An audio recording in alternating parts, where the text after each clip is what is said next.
Paul McKeagney. Paul, good afternoon. Hi, Joe. How are you? What's your book called? Joe, it's actually my father's book. It's called In The Ould Ago.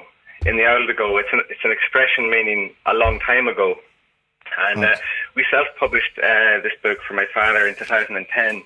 And he happened to just pass away 5 weeks after the book was published.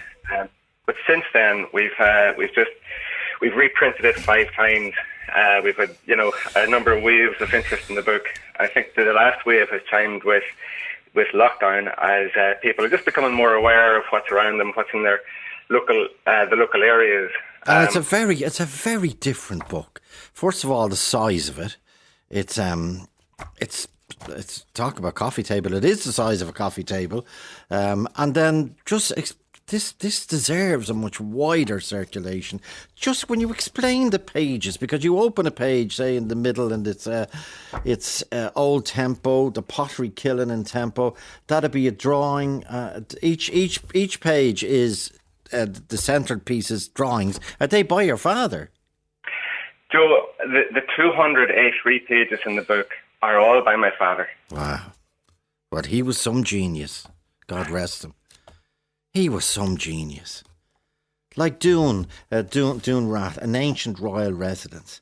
And he has all the different aspects. And when he writes about the kiln and the pottery kiln and tempo, he'll go through, and they're drawings, and they're fine drawings of all the different instruments used. A clay pipe head was found, the pottery arch chamber, the underground arched ash pit, the underground passage, the funnel, the crucible or the cylinder. It's just... And did he ever see it published?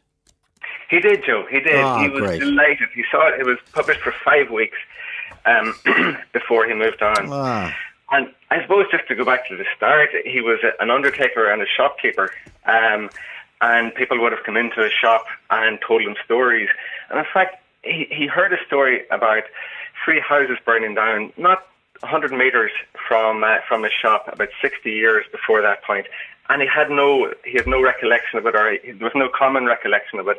So he was motivated to record local history, so things like that wouldn't be forgotten. And armed with only a cassette recorder and his faithful ally Beamish, a black and white dog, he set out around the countryside, around Fermanagh, Cavan, Tyrone, and he recorded people. He was a disarming man. People would open up to him. He would record people, their stories.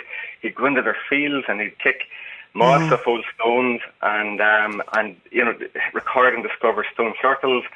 Like, he'd stand in the ruins of deserted hearths and deserted houses and measure them all out by his foot and then illustrate them. And I remember one time he told me that he was made tea in 4 different kitchens that day.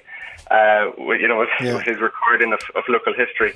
Is there anything else like it in existence? It's called In The Ould Age, Illustrated Irish Folklore. Now, where are the originals for these pages? Where are the original drawings and illustrations and writings by your father?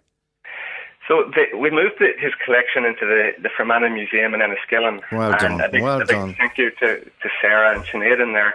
They've supported my father tremendously over the years.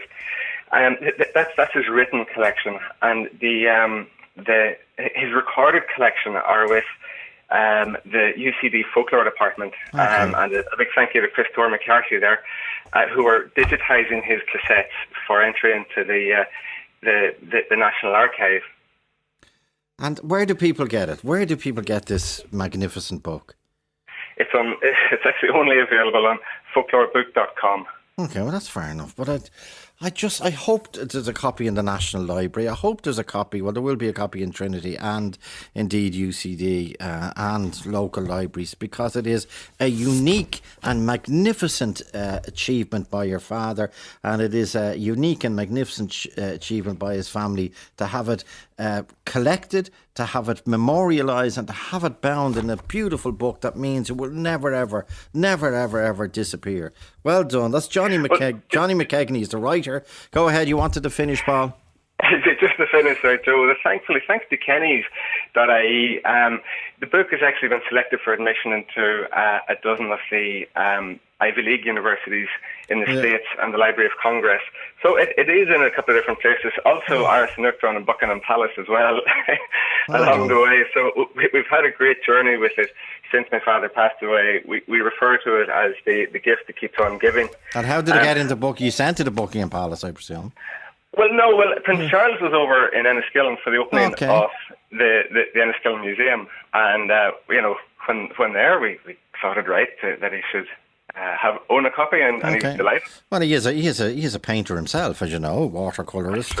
I defy anyone not to find this collection mesmeric, no matter where you open it. Is brilliant. Well done. There's something in it for everyone, Joe. There sure is. About canoes, about the Fermanagh Hearth. There's ghost stories. There's fairy stories. There's pages about mass rocks, giants' graves, corn mills, sawmills, kilns, and coach building.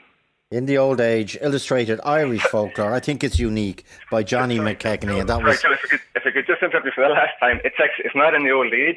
Sorry about that. It's in the Ould Ago. Oh, the Ould. Okay, Ould Ago. Exactly. Okay, it's actually an expression in the Ould Ago. Okay, in the Ould Ago. Okay, and it's by Paul McKeagney's father, the great Johnny McKeagney from Tempo in Fermanagh. Go to Mila Margaret. Talk to Joe on 0818 715 815.